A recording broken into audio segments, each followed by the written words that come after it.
बिस्मिल्लाहिर्रहमानिर्रहीम। अस्सलामु अलैकुम वरहमतुल्लाहि वबरकातुहू। सरमाया उर्दू 11वीं जमात का 5वां सबक, अदीब की इज़्ज़त। मुसन्निफ़ का नाम मुंशी प्रेमचंद। ये सबक का उन्वान ही बताता है कि इसमें किसी अदीब के बारे में बात होने जा रही है। ये एक अफ़साना है, शॉर्ट स्टोरी। इस अफ़साने में एक अदीब जनाब कमर साहब, हज़रत कमर, उनके इब्तदाई पहले तो हालात बताए हैं, घरेलू हालात, मुआशी हालात, और किस किस्म पुरसी की हालत में वो जी रहे हैं। हाँ, उस मुफलिस के पास जैसे सबक के आगाज़ में वो चाय का बताते हैं कि फीकी चाय वो मुश्किल दस्तयाब है। उनकी एक बीवी सकीना, बहुत साबिर ख़ातून वो हैं। और फिर एक वाक़या रूनुमा होता है कि कहीं दावत, एक राजा साहब के यहाँ एक दावत होती है, वहाँ उन्हें बुलाया जाता है। अब जो अदीब की इज़्ज़त उन्वान है, ये तंज़न कि अदीब की इज़्ज़त है, दर हकीकत कितनी है वो एक अलग मामला। हज़रत कमर क्या समझते हैं ये एक पहलू है। दुनिया की नज़र में अदीब की, किसी शायर की, अहले इल्म की क्या वक़्त है, इस पर एक तंज़ है। ये अफ़साना जो है कि लोग अदीब की कदर से आशना नहीं होते। अब अदीब, शायर, अहले कमाल, अहले इल्म लोग, दानिश्वर, मुफक्कर, इनकी हैसियत कौमों में गोया हवा से खमसा की होती है, या यूँ कहें जैसे किसी इंसानी वजूद में सर की जो कदर व कीमत है। बाकी अवामुन्नास गोया धड़ हैं और सर उसका अहले इल्म लोग होते हैं, देखने वाले, सुनने वाले, कहने वाले। तो लेकिन दुनिया की नज़र में चूँकि जो माल दुनिया है, दौलत है, इन चीज़ों की कदर होती है और शायर अदीब इनसे दूर रहते हैं। उसकी वजह कि इल्म और दौलत, ये दोनों चीज़ें एक छत के नीचे इकट्ठी नहीं रह सकती। बस एक छत के नीचे दर हकीकत एक ही शय होती है, या इल्म है या दौलत है। चलें, सबसे पहले सबक का खुलासा। हस्बे मामूल कमर साहब ने बारहा उबाली हुई बग़ैर दूध चीनी की चाय से नाश्ता किया और अपनी वो किताब लिखने बैठ गए जो शायद उन्हें शोहरत की बुलंदियों पर पहुंचाने वाली थी। फटे पुराने लिहाफ में सोई बीवी को कच्ची नींद जगाना मुनासिब न समझा।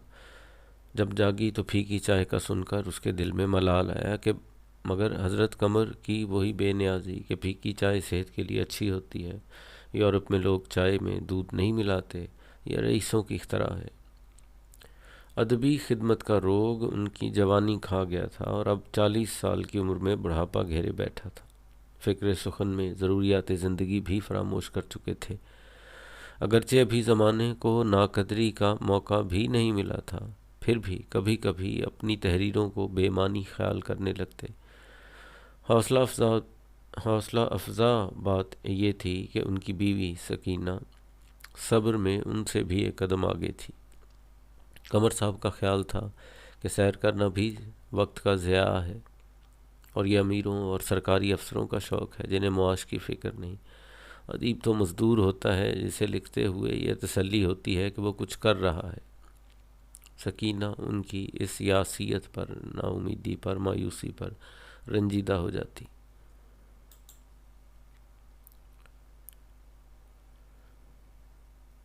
एक रईस राजा साहब ने हज़रत कमर को एक तकरीब में मदऊ किया। कमर साहब सारा दिन हवा में रहे और ख़यालों में ही पजीराई के मज़े लूटते रहे।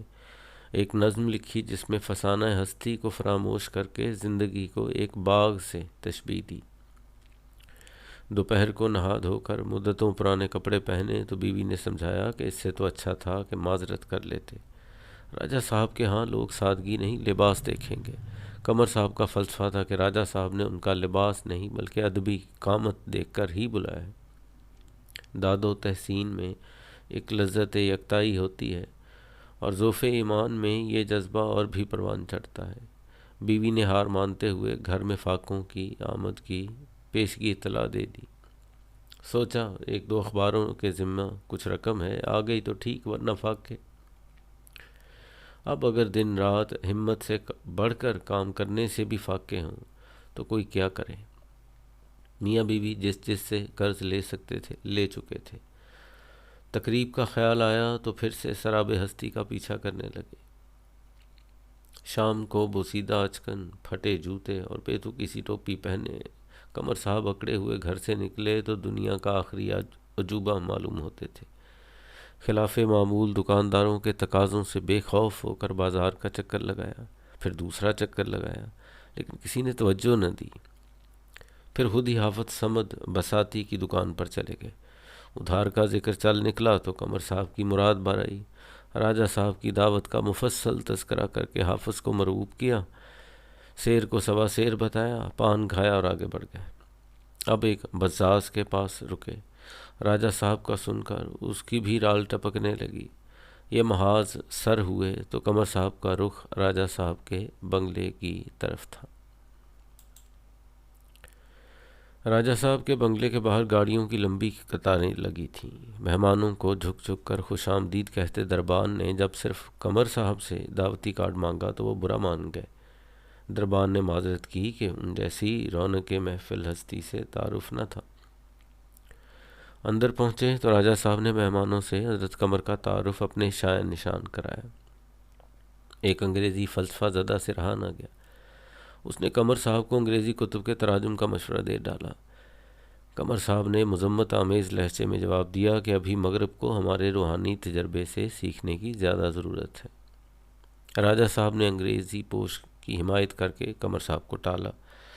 तारुफ के बाद अब हर मेहमान कमर साहब से मानी खेज अंदाज में यही कहता, अच्छा आप शायर हैं।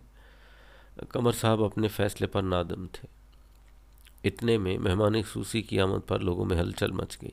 वो इंग्लिस्तान से कोई बड़ी डिग्री लेकर आए थे। राजा साहब ने कमर से मेहमान खसूसी की शान में पेश की जाने वाली नज़्म के मुतालिक पूछा।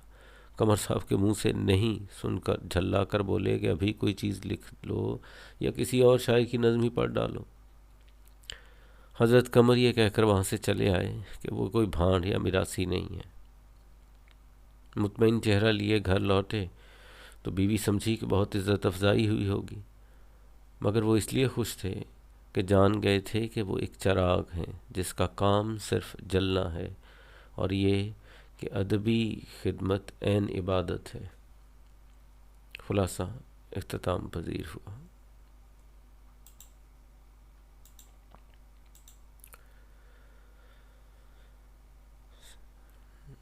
अदीब की इज़्ज़त। अब ये अफसाना है तो चूँकि इसमें कहानी का अंसर बुनियादी तौर पे तो है, तो तशरीह तलब जो इक़्तिबास आएगा वो ज़ाहिर है कुछ बहुत बुनियादी चीज़ें जो इस पूरे सबक में आई हैं। बुनियादी जो मौजू है वो आखिर वो कौन सी ऐसा समाजी या इंसानी पहलू है ज़िंदगी का जो इस अफसाना लिखने की वजह बना है। तो वो ज़ाहिर है अदीब शायरों की मुआशरे में क्या कदर मंजिलत है, और दौलतमंद लोग, दौलत परस्त लोग, दुनियादार लोग, वो अहले इल्म को क्या समझते हैं। महज जैसा कि सबक में हमने वो खुलासे में देखा कि उनकी नज़र में महज वो कोई एक इंटरटेनर का काम करेंगे, बस तफरीह लोगों के लिए एक होती है, एक रस्म है कि चले किसी की शान में कोई नज़म पढ़ी जाती है, वगरना अदब से इल्म से उनको कोई सरोकार नहीं होता। और ये गलत फहमी या खुश फहमी किसी मद में कमर साहब को वहाँ तक ले जाती है। ये इब्तदाई जो पैराग्राफ चलते हैं यहाँ तो सिर्फ यही पता चलता है कि उनके घर के हालात क्या हैं, किस हद तक मुफलिसी की ज़िंदगी वो जी रहे हैं। यहाँ तक कि नाश्ते में जो चाय है उसके भी लवाजमात उनके यहाँ पूरे नहीं होते। और बहरहाल इसमें यह भी है कि घर में मियाँ बीवी हैं तो एक एहतराम, एक दूसरे का ख्याल, एक दूसरे से हमदर्दी वो साफ़ दिखाई देती है। ये बातें इसमें चलती रहती हैं। लेकिन ये कहानी का भी इब्तदा हो रही है ताकि हम समझ सकें कि कमर साहब के वो किस हाल में हैं और फिर उसके बाद वो पता चलेगा कि उन हालात से निकलने की अगर कोई राह उनको दिखाई दी तो किस तरह वो गलत फहमी का शिकार हो जाते हैं। यहाँ तक बहरहाल, और आगे चलते हैं तो वो जो चाय का प्याला समेटना, ये पहला हिस्सा जहाँ इसका ख़त्म होता है। गोया इसमें वो बाहर जाने की एक वो बात होती है कि ये जो तो जाकर घंटा आध घंटा कहीं घूम फिर क्यों नहीं आते। मतलब ये भी एक तरीका हो सकता है कि आप अपनी जो ज़िंदगी की तलखियाँ उनसे दूर रहें, लेकिन बहरहाल उन्होंने जो आगे दलीलें दी हैं कि मज़दूर की हैसियत है कि उसकी, जैसे मज़दूर तबके, और यहाँ से आपको समझ में आता है कि वो जो जुमला इनके बारे में आएगा कहीं कि मुंशी प्रेमचंद तरक्की पसंदों से भी पहले के तरक्की पसंद हैं। तरक्की पसंद अदब की जो तहरीक है, इसका ज़ाहिर एक रूसी इनकलाब से एक ताल्लुक़ था, 1913 से 1917 के दरमियान जो आया बाल्शविक इनकलाब। उसके बाद 1935 के लगभग हिंदुस्तान में भी ये तहरीक चली, और प्रेमचंद इससे पहले भी जो कुछ लिख रहे थे वो सब तरक्की पसंद ही था, तरक्की पसंद उसमें सोच थी। तरक्की पसंदों का बुनियादी नुक्ता ये है कि अदब की कोई अफादियत है, अदब की कोई बहुत अहम उसके मकासद होते हैं, अदीब की कोई ज़िम्मेदारी होती है। ये महज देवमालाई किस्से और अफसानवी किरदारों पे लिखकर वक्त नहीं, बल्कि अदीब की ज़िम्मेदारी है कि वो मुआशरे के आम अफराद की ज़िंदगी को मौजू बनाए, उनकी ज़िंदगी के मसाइल को उजागर करे और उनका हल तजवीज़ करे। तो यहाँ कमर चूँकि मुआशरे का एक आम फ़र्द के तौर पर उसकी ज़िंदगी देखी जा रही है कि उसको कैसे, उसके मसाइल क्या हैं और उसका हल कहाँ है। बहरहाल हम अब इससे आगे चलते हैं। ये पहला हिस्सा जब ख़त्म हो जाता है, ये तकरीब का ज़िक्र आ गया। ये जो सारा दिन वो इन्हीं ख्यालात के लुत्फ़ उठाते रहे, और ये मतलब तसव्वुर में अब सोचना शुरू किया कि वहाँ पे ऐसी पजीराई होने जा रही है, ऐसी होने जा रही है। उनके दिल में गोया ऐसे कि एक होता ना आरजुओं का, अरमानों का ऐसे एक तूफ़ान सा उमड़ रहा है। पता नहीं यही वो घड़ी है जहाँ से उनका वो उरूज का दौर शुरू होने जा रहा है। हो सकता है यही वो तकरीब हो कि जिससे उनकी गुमनामी का दौर ख़त्म होने वाला है। तो ये चीज़ें जो हैं, और यही वो बुनियादी नुक्ता है कि अदीब शायर कमर जैसा होते हुए हम कहते हैं अहले इल्म भी हो और दुनिया के बारे में इतनी बड़ी उसको गलत फहमी है, उसको मालूम नहीं कि लोग क्या सोचते हैं, तो उसका सबब क्या है। तो ये तो फ़िलहाल तो दावत, फिर वहाँ तैयारी का काम शुरू होता है। तो उसमें ज़ाहिर कुछ दिक्कतें, और उन्होंने कहा कि दिक्कत कपड़ों की थी। ये जो है असल मसला तो सिर्फ यही था, लेकिन वो जैसी तैसी चीज़ें पहन के अजीब व गरीब से मालूम होते, फिर वो घर से निकल पड़ते हैं। और फिर उसके बाद इसी तीसरे हिस्से में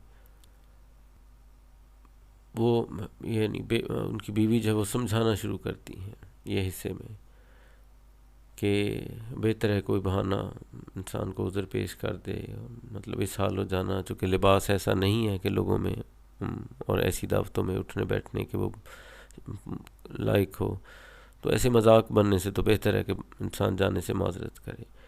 उसके बाद वो पैरा जो कहना चाहिए कि इस सबक का ये वाला हिस्सा कि ये सारी गलती उनसे होती क्यों है, आखिर वो क्यों जाना चाहता है। अदीब जो है वो लोगों को समझने से कासर बेशक है, लेकिन उसके अपने पेशे नज़र क्या है, ये जो पैरा अब तुमको कैसे समझाऊं, और ये यही आज हम इसकी तशरीह आगे जाके करेंगे, लिहाजा इसको फ़िलहाल हम ज़्यादा नहीं छेड़ रहे। बहरहाल उसके बाद ये बहस उनकी आपस में वो समझाती रहती हैं, लेकिन कमर साहब जो हैं वो जाने पे मुसर हैं।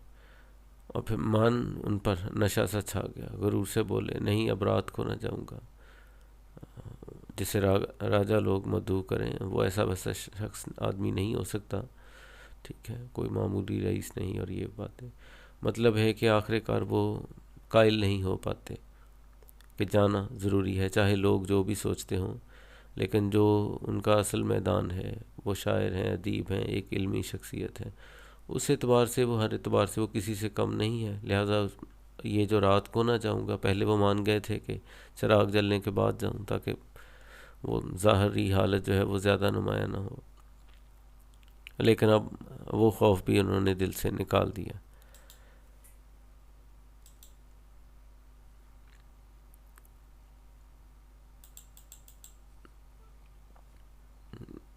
अब ये तीसरा हिस्सा यहाँ से शुरू जो हो रहा है, इसमें घर से निकलने के बाद वो रास्ते में जिन लोगों से मुलाकातें होती हैं, एक तो बताया कि वो कर्ज़ इतना ले चुके थे और वापसी की नौबत नहीं आती थी, तो दुकानदारों से तो बिलूम कतरा के गुजर जाते थे। लेकिन आज उनकी सूरत हाल और थी। वो जैसे कहा उनके जैसे आहनी खुद पहन रखा हो, अब हर शय से हर वार से वो महफूज हैं। अब वो जो हैं बिलाकर पहले वो हाफिज साहब के पास पहुँचते हैं, हाफिज समद के पास, ठीक है। और उन्होंने जब रोक लिया, क्योंकि पहले चक्कर में वो किसी ने पूछा ही नहीं था, दूसरे में किसी ने नहीं पूछा, अब खुद किसी के पास पहुँचे थे। अब उन्होंने जो किया वो पूछ लिया ध्यान हाफिज समद साहब ने, तो कमर की बाछें खिल गईं, खुश हो गए, दिल की मुराद पूरी हुई। क्या थी मुराद के कोई पूछे और वो बढ़ा चढ़ा के बताएं कि मुझे एक दावत में बुलाया गया और फ़लाँ शख्स ने बुलाया है, ताकि लोगों को पता चले कि अदीब की क्या कदर व कीमत है, क्या कदर व मंजिलत है ये। और उनमें से एक तो वो बाद वाले जो कपड़ा बेचने वाले हैं वो कहते भी हैं कि आपकी कदर तो नवाब ही कर सकते हैं, हम तो नहीं, ठीक है। लेकिन वो फिर ये भी है कि वो साथ जो पैगामात देते हैं कि जी हमारे जो पिछले खाते हैं वो उनका हिसाब बेबाक कर दिया जाए। यहाँ ये बताया कि बस ऐसे लोग ये जो कारोबारी से, उनकी सोच भी, उनको भी इससे कोई गर्ज नहीं है कि इसका अदीब साहब किधर जा रहे हैं और किधर से आ रहे हैं। उनको सिर्फ अपने कारोबार की बात है कि चले कोई भी नवाब साहब का, उनका राजा साहब का कोई ताल्लुक़ वाला है तो हमारा काम निकल जाए। उसके बाद बहरहाल उन सब लोगों से मिलते मिलाते कमर साहब जो हैं आखिरी कार उनके बंगले के सामने पहुंच जाए तो दिए जल चुके थे, मतलब शाम हो गई, अंधेरा। फिर यहाँ पहला वाक़या वो पेश आता है, जो दरबान है वो उनसे कार्ड मांगता है, दावती कार्ड, कि आपको बुलाया गया है या ऐसे ही चले आए हैं। और उस सूरत में वो बुरा मान जाते हैं, जाने लगते हैं। फिर वो रोक के भी, और फिर वो आखिर पे, यानी आपसे तारुफ ना था, आप ही जैसे असहाब से तो महफिल की रौनक है, खुदा ने आपको वो कमाल अता फरमाया कि सुबहान अल्लाह। मतलब ये बातें ऐसी सरसरी ज़ाहरी सी जो खुश करने के लिए किसी को, तो और ये कोई ऐसी बात नहीं थी, जो ऐसी तारीफ़ है जो हर शायर अदीब के लिए कही जा सकती है, की जा सकती है उसको। बिलाखिर वो पहुंच जाते हैं। फिर वो अंदर का मंज़र जो बयान किया गया है कि वहाँ क्या सूरत हाल थी, ठीक है जी, मेज़ों पर सफ़ेद पोश, खूबसूरत गुलदस्ते और न जाने क्या क्या। उसके बाद वो तारुफ शुरू होता है, ठीक है, मेहमानों से कुछ करवा दिया, और आखिरकार अंग्रेज़ी सूट में जो मलबूस थे, ये एक और चल पड़ती है कहानी। यानी यहाँ ये बताया कि जो गैर मुल्की, जो अंग्रेज़ी तालीम लोग हासिल कर रहे थे, बाहर मगरब के अदब से, फ़लसफ़ा से बहुत मुतासर हो चुके थे, वो उनकी नुमाइंदगी करने वाला एक बंदा है। उनके बड़े बड़े शायरों के नाम बताता है कि आप उनके को तराजुम करें। अच्छा, कमर साहब का जो जवाब है वो है तो यानी दुरुस्त है सिर्फ, बल्कि इतना कि हर शायर, हमारे यहाँ भी जितने हम शायर अदीब लोगों को जानते हैं, सारे लोग इस बात से भी आशना नहीं होते। लेकिन ये बात बहरहाल गहरी है कि अभी हमारे यहाँ रूहानियत का भी इतना फुकदान नहीं हुआ कि मगरबी शायरों से भीख मांगे। और इस मामले में गोया हम उनको, मगरब को, बहुत कुछ सिखा सकते हैं। लेकिन ये बात यकीनन ना अंग्रेज़ी पोश को समझ आई, ना राजा साहब को समझ में आई। राजा साहब को सिर्फ इतना पता चलता है कि वो जो मेहमान अंग्रेज़ी पोश हैं, वो उन्होंने तारुफ़ करवाया कि ये अंग्रेज़ी अखबारात में को लिखते हैं, उनके छपते हैं मज़ामीन। तो बस उनको अपने मेहमान को देखना है। और उसके बाद फिर वो जुमला चल पड़ता है तवातुर से, अच्छा आप शायर हैं। और फिर इसके जो मानी हैं वो भी उन्होंने समझा दिए। ये जो है बार बार जुमला का दोहराए जाना बगैर, अच्छा आप शायर हैं, और ये क्या इसका मतलब था ख्याली पुलाव पकाने वाले और ऐसे गैर मुतल्लिका शख्स, और शायद उनके लिए महज है कि वो नज़्म पढ़ेंगे और बस इतना सा काम है, असल काम ये नहीं है। ये जो हिस्सा है, ये जो मलामत करते हैं हज़रत कमर ख़ुद को कि वो जो कुछ उनके ख़्याल में था कि ऐसे होना चाहिए और ऐसे होता है, अदब अदीब इल्म की कदर होती है और शायद राजा साहब ने इसीलिए बुलाया है, वो सब कुछ उनकी महज खाम ख्याली साबित होती है। और फिर उसके बाद तो वहाँ से निकलने के अलावा कोई रास्ता नहीं था। अब ये नज़्म का जिक्र कि नज़्म लिखी नहीं लिखी और किसी के लिए, चूँकि अब तो बस मामला तो उस एक जुमले ने ख़त्म कर दिया था। अब वो समझ चुके थे कि नहीं, वो मज़ीद अब भटकेंगे नहीं। और ये जो आखिरी फिर हिस्सा है, ये तो फिर वो पहुँच गया जहाँ घर आ जाते हैं। और ये सारी बात के अदबी खिदमत पूरी इबादत है। मुराद यही है कि अहले इल्म पर कुछ ज़िम्मेदारी होती है, अहले इल्म जो है वो भी ज़िम्मेदार है। इसके बाद ये पैरा हमने पहले ज़िक्र हो गया कि ये बुनियादी वो जो नुक्ता है कि हर शख्स के दिल में एज़ाज़ व एहतराम की भूख होती है। तुम पूछोगी ये भूख क्यों होती है? इसलिए कि हमारी रूह के इर्तिका की एक मंजिल है। रूहानी तरक्की के दौरान हम कभी इस मोड़ से गुज़रते हैं। हम उस अजीम शान लतीफ़ ताकत का लतीफ़ हिस्सा हैं। लतीफ़ यहाँ मुराद है कि बहुत मामूली सा, जैसे समंदर से एक कतरा कहें। और अजीम शान ताकत से मुराद वो ज़ाते बरहक जो हर जगह हाज़िर व नाज़िर है, पूरी दुनिया में हर शय में। तो जुज़ में कुल की खूबियाँ होना लाजमी अमर है। जुज़ हिस्सा, पार्ट, कुल जो टोटल है, जो कुल है सारे का सारा, मत मुराद उससे वही कि समंदर की खूबी कतरे के अंदर भी मौजूद होनी चाहिए। वो जो गालिब का शेर है, कतरे में दजला दिखाई न दे। और जुज़ में कुल, खेल बच्चों का हुआ, दीदाए बीना ना हुआ। तो ये दीदा बीना, तो ये सारी चीज़ें, इसलिए जाहो रफ़त इल्म फ़ज़ल की जानब हमारा फितरी मैलान है। मैलान रुझान, हम उस तरफ माइल होते हैं। मैं इस हवस को मायूब नहीं समझता, कोई बुरी चीज़ नहीं है। ऐसा चाहो ना कि हम मतलब नाम, शोहरत, इज़्ज़त, ये सब कुछ, ये अगर हम चाहें मुकाम मर्तबे में, इल्म में आगे बढ़ें, तो ये जो हमारे अंदर ख्वाहिश है ये कोई बुरी तो नहीं है। हाँ, चूँकि दिल में ज़ौफ़ है, अहले दुनिया की हरफगिरियों का ख्याल कदम कदम पर दामनगीर हो जाता है, दामन को पकड़ लेता है। हरफगिरियाँ, तान तशनी, मलामत, दुनिया कुछ क्या कहेगी। अब इस चीज़ को भी अहमियत इंसान देने, तो दुनिया की बातों का ख्याल इसलिए आता है कि हम कमज़ोर होते हैं, हम दिल में यकीन नहीं रखते कि असल चीज़ यही है। चलें हम इसको देखते हैं आगे। ये पहले इसके सियाक़ो सबाक़, इस पैराग्राफ से पहले की कहानी जो है, तशरीह तलब इक़्तिबास से पहले अफसाने के मरकज़ी किरदार हज़रत कमर के बारे में मालूम होता है कि उस मुफलिस अदीब के पास एक साबर बीवी के सिवा कुछ भी नहीं है। अदब का ये पुजारी एक उम्मीद मौहूम के सहारे दिन रात लिखता रहता है। एक दिन एक रईस राजा साहब के यहाँ एक तकरीब में कमर को मदऊ किया जाता है। तकरीब के शान निशान कोई लिबास है न जूता, मगर वो ये सोचकर मुतमिन हो जाते हैं कि उन्हें अदीब की हैसियत से बुलाया गया है। बीवी के मना करने पर हज़रत कमर अपनी पहचान की फितरी चाहत की वजाहत करते हैं। तशरीह तलब इक़्तिबास आ गया। इक़्तिबास के बाद हज़रत कमर चिराग जल जाने के बाद राजा साहब के बंगले पर पहुंचते हैं। अव्वलन दरबान उनसे दावती कार्ड मांग कर चौंका देता है। फिर महफिल में हर मेहमान उन्हें तज़हीक आमेज़ अंदाज में अच्छा आप शायर हैं कहकर मुखातिब करता है। बिलाखिर ख़ुद को मलामत करते करते घर लौटते हैं। जो उनकी असल जन्नत है वो अब समझ गए थे कि अदबी खिदमत ऐन इबादत है, और ये कि अदीब का काम चराग की तरह जलते रहना है।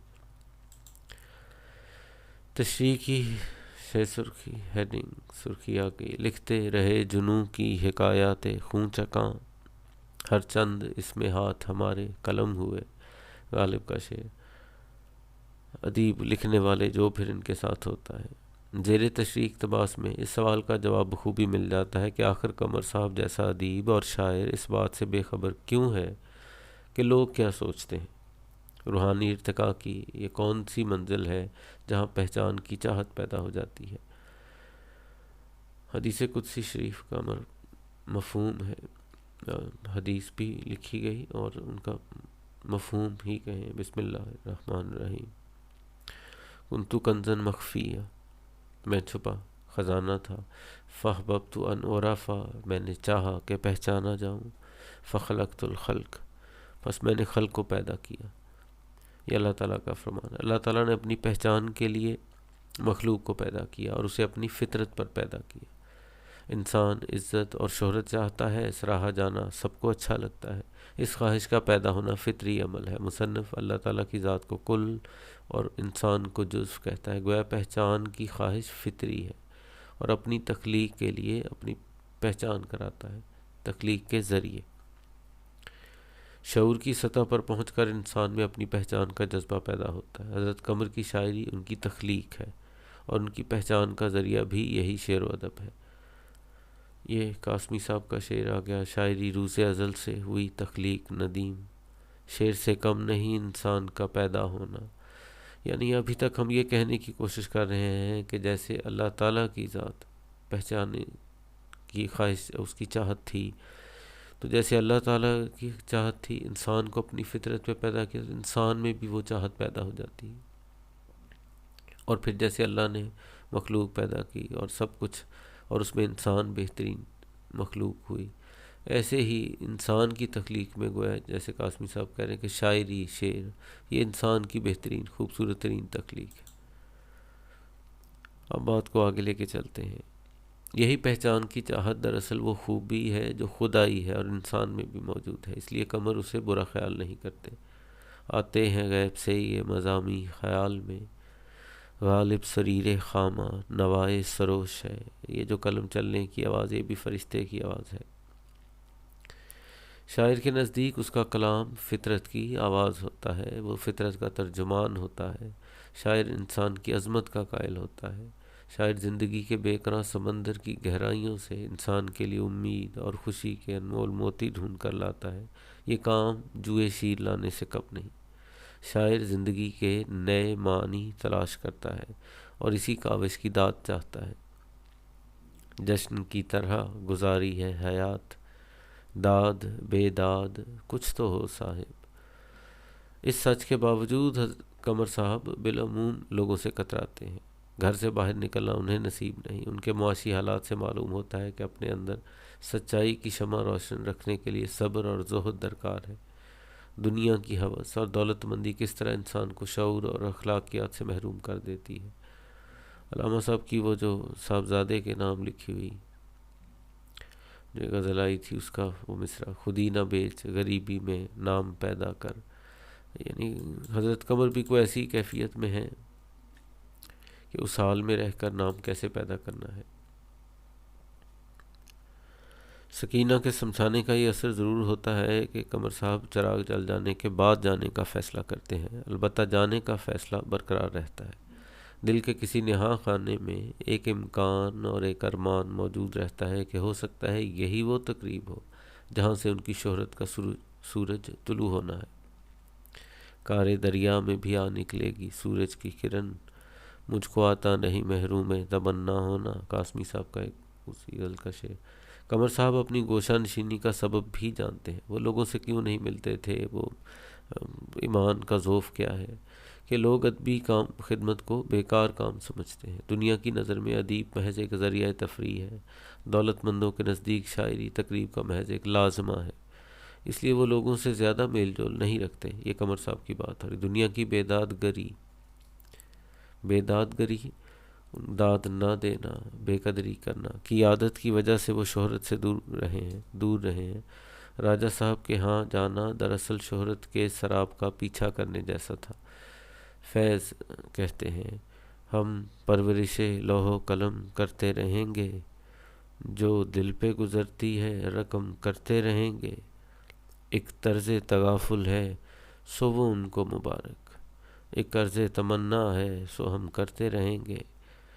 और आखिर में हम मुंशी प्रेमचंद का मुख्तसर तारुफ। मुंशी प्रेमचंद उर्दू अदब के अव्वलीन अफसाना निगारों और नावल निगारों में शुमार होते हैं। वो तरक्की पसंदों से भी पहले तरक्की पसंद थे। किसानों, मज़दूरों और गरीबों के हक हकीकत पर मबनी मसाइल उनका मौजू रहे। वफ़ात के साल में उन्होंने अंजुमन तरक्की पसंद मुसन्निफ़ीन के पहले इजलास की सदारत की, यानी जिस साल ये सदारत की इसकी बिना पड़ी अंजुमन तरक्की पसंद मुसन्निफ़ीन की, उसी साल वो फौत हुए। सोज़े वतन, प्रेम पच्चीसी, प्रेम बत्तीसी, प्रेम चालीसी, आखिरी तोहफ़ा, ज़ादे राह और वारदात उनके अफसानवी मजमूए हैं, जबकि गौदान, बाज़ार हुस्न, निर्मला, मैदान अमल और बेवा नावल हैं। और ये जिस किताब से आखिरी तोहफ़ा से लिया गया है अफसाना, उसकी एक झलक सबक इख्तिताम पजीर हुआ। अस्सलाम वालेकुम व रहमतुल्लाहि व बरकातहू।